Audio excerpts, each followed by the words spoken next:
నమస్తే, welcome to guide. మన దేశంలో ఫ్యూచర్ ఉన్న రంగం ఏది అని అంటే బ్యాంకింగ్ రంగం అని అంటుంటారు. మరి ఈ బ్యాంకింగ్ రంగంలో రీసెంట్గా పడిన పిఓ పోస్టులకు కానీ అసలు బ్యాంకింగ్ రంగంలో ఏ పోస్టుకైనా సరే ఎలా ప్రిపేర్ అవ్వాలి, ఎటువంటి మెటీరియల్ చదవాలి, మనకుండే ఎలిజిబిలిటీస్ ఏంటి, ఇలాంటి అన్ని డౌట్స్ అన్నిటిని కూడా క్లియర్ చేయడానికి 10 ఏళ్లుగా ఈ రంగంలోనే అనుభవం ఉన్నటువంటి డాక్టర్ సిఎస్ వేప గారు మన ముందున్నారు. సార్ని అడిగి పూర్తి వివరాలన్నీ తెలుసుకుందాం. మీకేమన్నా సందేహాలు ఉన్నా కూడా స్క్రీన్ మీద కనిపిస్తున్న నెంబర్కి కాల్ చేయొచ్చు. నమస్తే సార్, ఎలా ఉన్నారు సార్? సార్, ఈ బ్యాంకింగ్ సెక్టర్ అనేది నిజంగా ఫ్యూచర్ డిమాండింగ్ ఉన్న సెక్టర్ మనకి. సో ఈ మధ్య పిల్లలందరికీ ఏంటంటే కొన్ని రంగాలే గవర్నమెంట్ జాబ్లైనా ఏవైనా సరే కొన్ని తెలుసు. ఈ బ్యాంకింగ్ సెక్టర్ వైపు చాలా తక్కువ మంది వస్తూ ఉంటారు. సో దీనికి సంబంధించి ఎలిజిబిలిటీ ఎలా ఉండాలి, ఎలా ప్రిపేర్ అవ్వచ్చు అంటారు?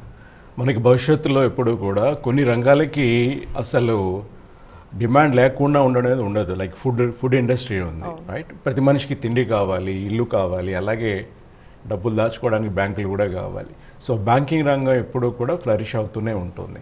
నెంబర్ ఆఫ్ వేకెన్సీస్ కొద్దిగా మారుతూ ఉండొచ్చు, కానీ ఎప్పుడు కూడా డిమాండ్ ఉన్నటువంటిది. బ్రాంచెస్ ఎప్పుడు కూడా ప్రతి సంవత్సరం పెంచుకుంటూనే వెళ్తారు, కాబట్టి దీనికి డిమాండ్ ఖచ్చితంగా ఉంటుంది. సో యువత దీని మీద కూడా దృష్టి పెట్టాల్సిన అవసరం ఎంతైనా ఉంది.